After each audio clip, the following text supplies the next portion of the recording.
Isang magandang araw sa ating lahat. So, ngayong araw is September 30, 2024. So, ngayon is dadako tayo sa ating panibagong series ng ating devotion. So, bago natin simulan yung series ng ating devotion, is muli muna natin balikan yung naging series natin last time para sa mga bago lang na tagapanood at tagapakinig ng ating devotion. So, yung naging series po natin last time is all about lahat ng nakikita natin dito sa mundong ito, lahat ng miski tayo, lahat makagamitan natin is Christ over all things. Kumaga, nangingibabaw si Jesus Christ dun sa lahat ng bagay na nakikita natin sa mundo to. Like for example, kaya ang naging topic natin is yung nung kapon is yung kailangan pala is yung sa magulang mo, kapatid mo, family mo, yan, parents, yan, girlfriend, is nangingibabaw pa rin daw ang Diyos yan. Kahit sabihin mo yung nanay mo yung naglumal sa'yo, tatay mo nagpalaki sa'yo, is Diyos pa rin ang dapat number one at nagsiselos ang Diyos kapag hindi siya yung inuuna. Siya lang yung inuuna sa lahat ng gagawin natin, lahat ng maging desisyon natin, sa lahat kasama siya. So, ito yung series natin last time at meron yung 7 topics na natapos natin kahapon. So, ngayon is dadako tayo sa panibago natin series and meron pong topic kada araw at ito ang una. So, series na natin is Knowing the Trinity. So, Knowing the Trinity, kumbaga yung topic natin yun is the Trinity and Creation. So, ano nga ba yung Trinity? Diba ito yun daw?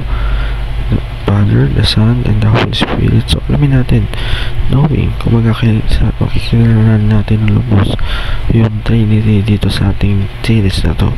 So, Trinity and Creation, yung Trinity is the Father, all, Son, and the Holy, and yung Creation is tayo. Mga halaman, kagubatan, tubig, lahat tayo is creation ni God. So, alamin natin yung kung ano nga ba yung Trinity na dapat is ma-adapt natin sa buhay natin. Tingnan natin yung Father, kailan natin yung Son, sundin natin sila. Yung Holy Spirit na nagpapatakbo sa atin or yung nag-guide sa atin is kailangan hayaan natin. So, maganda nga yung hindi na tayo kinag-guide, alam na natin yung tama at mali.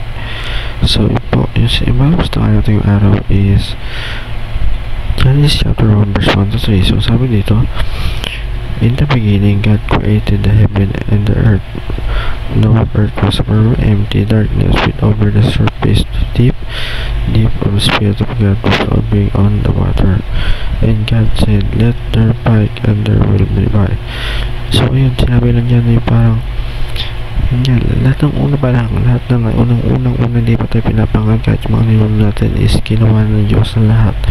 Kaya God created heaven and earth. Yung heaven, nandun siya, and yung earth, nandito tayo mga creation. So, ayan. So, paano matatawin na yung mga sa ating katawan? The Father created all things. So, the Father, si Father, yung Father na yung Jesus Christ, create niya lahat ng bagay. Siya news, create niya. Kahit wala pa pinapanganak. Jesus Christ is create niya na lahat. Meron na maging naging disciple nung unang panahon na yun. Number 2, Jesus was the agent of creation. Si Papa Jesus, ay di man, si Father Jesus, siya yung parang naging agent sa mga creation sa lahat ng bagay, gaya ng mga CEO kanina is pwede pasunodin nila ako dahil aside ako, senior ako. So, sa last, the Spirit gives life and all the things. So, yung Spirit, yung Holy Spirit is yung mga kompleto. The Father, Jesus, and the Spirit is give all things. Kinibigay niya lahat. So, lahat. So, ayun po para sa araw ito na may natulong tayo sa ating pakinig at panood. God bless to all.